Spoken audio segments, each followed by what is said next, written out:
Welcome to another episode of TNA Impact where the product is improving.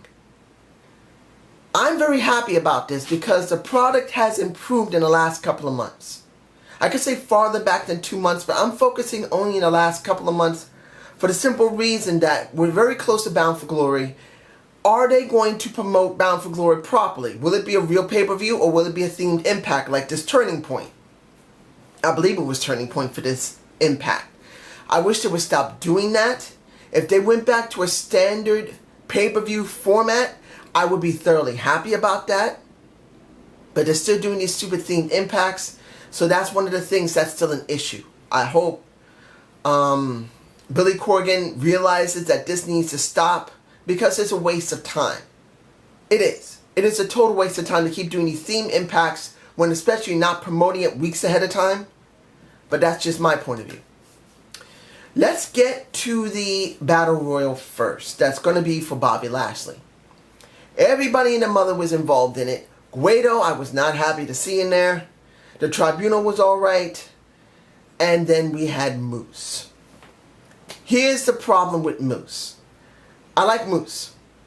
He's doing a good job as a heel.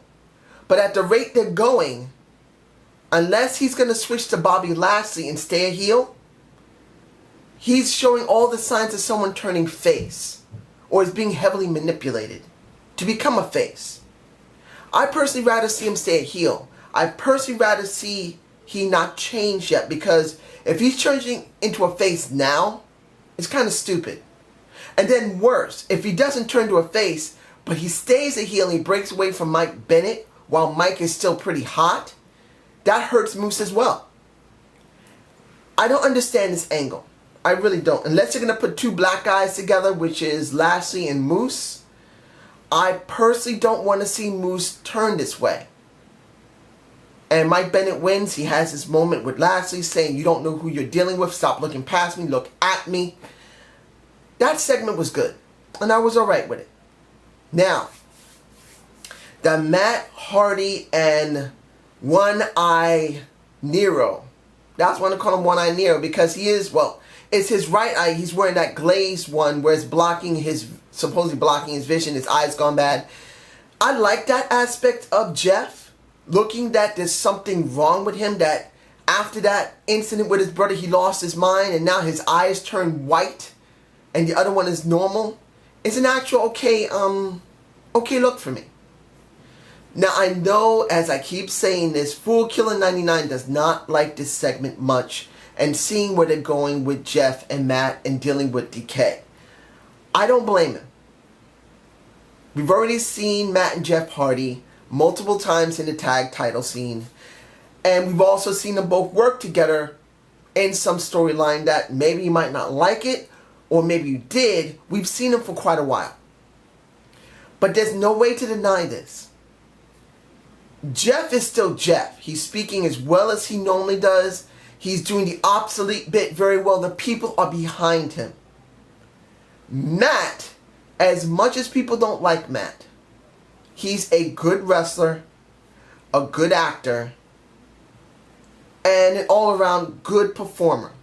Not a great actor. He's not a ring general. He's not an all-around great performer, but he's a good one that is getting over with a storyline that people are actually gravitating to. It may not be perfect, but let's be honest. Where in the WWE are they doing this? This is what I see from this. As much as you don't want to see a Matt in the main title scene or in the main tag title scene, it is different compared to the WWE. And what do we got? We got Finn Balor, who's now out. We got Bray Wyatt, who's the Eater of Souls, who's doing absolutely nothing. Suppose he's going to be going after Randy Orton, but in the end, he's not going to get anywhere because they haven't pushed him. We got two teams. We got the Hardys, who are acting like they're pretty, kind of like the Brood from WWE years ago. The Brood. I saw some of their stick when I had a chance to watch it. Kind of like vampires, kind of like crazy. Then you got DK, who is completely different, with a woman not only that talks well, not only we know that does work well in the ring, but is so freaking pretty. I love those cleavagey boobs. She is a beautiful woman. Delicious. Oh, almost forgot. Tank top girl was seen. I'm going to put that picture right there or right here or in my face. I don't care. I gotta show her. There you go. Now, was the match between One-Eye Nero and Abyss okay? It was alright. Seeing that Matt bit Crazy Steve ear, the problem I had was that Crazy Steve has too much makeup on his face as it is, so you couldn't see the blood as it was. So that was a mistake on their part. You should have made the sides of his face white and then have that thing go off and run down his chest. That didn't happen. So that wasn't very effective. But was the Abyss winning effective? Yes, it was, because it still shows that they can't just get the titles immediately. Now, supposedly, One-Eye Nero needs to change his tactic by not jumping off of stuff anymore. Because of that, he lost. So, is this a good segment? To a certain extent, it was. And I want to see how far they're going to go with DK. And I want to see how far they're going to go with Brother Nero, which is the One-Eye Nero, Jeff Hardy. Now, the Eli Drake Facts of Life segment. You saw the X Division on his table. You saw that all the X Division, there's not many guys there, it's like 6 of them. That's sad. That is so freaking sad. You don't see many people in the X Division. There should be at least 10 or 15 guys, and you got maybe 6. I believe there was 6. What was it? The Helm Dynasty, Rockstar Spud, DJ Z, Mandrews, and Sutter. 6. That's it. That's garbage. X Division for Explosion. I said this before and I'll say it again. TNA. Please, not everyone can get pop. Why? Haven't checked their site. I haven't seen the site, and I have not seen currently Impact on YouTube yet. If they were smart, put Explosion on the main page for people to watch it. This week on Explosion, by doing it only on Pop and not showing it on their YouTube channel, makes it very hard to understand the reason why Rockstar Spud is freaking angry that he has braces in his mouth just because Braxton Sutter knocked his teeth down his throat. We need to actually see him knock his teeth down his throat. That's what they need to do. Was this segment effective? Yes, it's very effective for DJ Z. Because it makes you see, well, you know what? DJ Z is the most pushed guy. He has the most good following. He's obviously going to become the X Division champion and will give us something interesting after Bound for Glory, because if he keeps being pushed, you can have him go up against Bobby Lashley again as X Division champ. I'm okay with that. I am really okay. You know, I could say something about Eddie Edwards, but he wasn't there. Now, let me see, anything am I forgetting? There's only 2 segments left I want to talk about. EC3 and Drew Galloway with Aaron Rex as ref.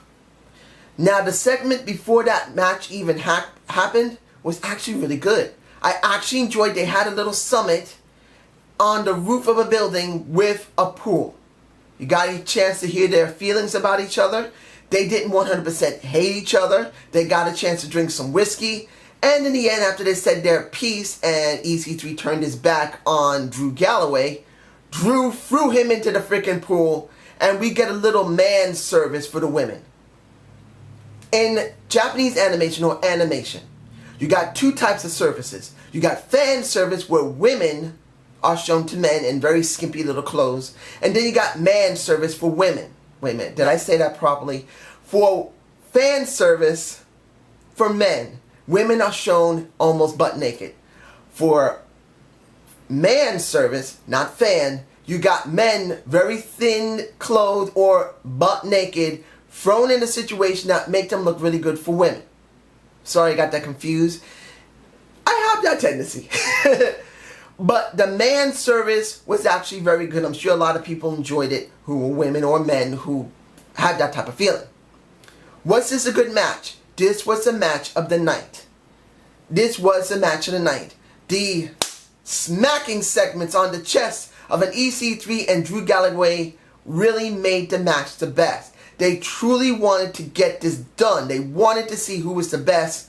But honestly, they just wanted to beat the crap out of each other to become the contender for Bound for Glory. In the end, Drew lost.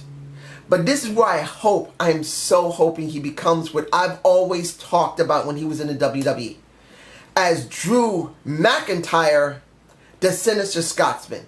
Drew Galloway, after beating the crap out of an Aaron Rex, is now going to have a feud with him. Please, please, the brass in the back of TNA and Drew Galloway himself, if they could ever hear this, have Drew come out.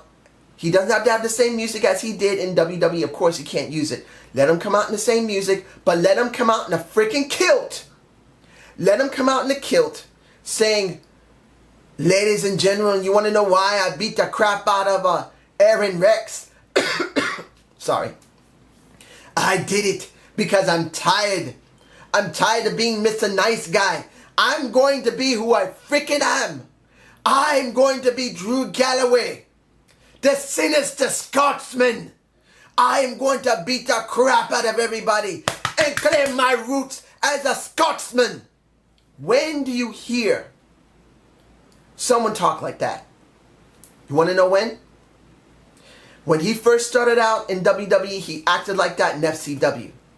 Sheamus himself in ECW, he spoke Celtic, or Celt, if I'm pronouncing the word right. He said it, that I'm here to conquer the WWE and claim it as my own. When do you hear a European who is from the European Union, or formerly known as the European Union, when do you hear them talk like that? You freaking don't. The only person that ever did it was Finn Finlay. We need a new Finn Finlay. We need someone who'll beat the shit out of somebody. And that's what I'm hoping with Drew Galloway. He comes out in a freaking kilt. I don't care if he comes out with a club called a shillelagh. Come out there and beat the fuck out of people as you are. You're a Scotsman. You basically have Celtic blood. You beat the shit out of everybody. Act like it. That's what I want. Now, the thing that means the most to me. Allie did what? The segment before, when it came to Allie, Sierra, and the Maria, I still don't like Maria, but she's doing a good job as what's making me not like her. I hate her as the Knockouts boss. So she's doing a good job. Did the match do well? It was an okay match. It wasn't great, particularly that a lot of women there were not 100% enthusiastic about the match. Maybe it was because they knew what was going to happen with Cherry Bomb and Allie.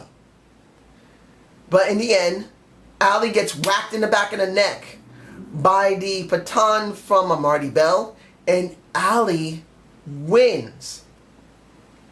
This was a surprise to me. I was sure it was going to be one or two people. Either it was going to be Madison Rayne, because the way they kept showing Madison, that they may just throw it back on her again, or the one I truly wanted, a Jade. But we got Allie, a very charismatic woman whose voice is so shrill and annoying you hate to love it, or you love to hate it. It makes no difference either way. Allie has been pushed very well. Next to a Gail Kim, we know what's going to happen at Bound for Glory when it comes to Gail Kim and Allie. That we already know. Allie is going to get a clock clean. But before that happens, Cherry Bomb now has the Knockouts title. We have 37 days before we actually have to deal with Bound for Glory.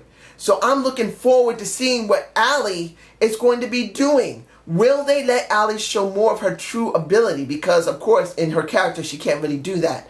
But let's hope they do. I want to see Allie talk. I want to see Allie get in the ring and start showing how good she is. I would love to see that Allie tricked Maria, saying she didn't know how to wrestle, but now she actually has a title. And then when Maria thinks, well, you're going to do exactly as I said, she says, no, I'm not. Because I used your ass, because I can out-wrestle anybody. and then she goes up to Sienna and beats the shit out of Sienna and retains the title and throw it into Maria's face, knowing full well Maria can't do shit. That is what I'm hoping for.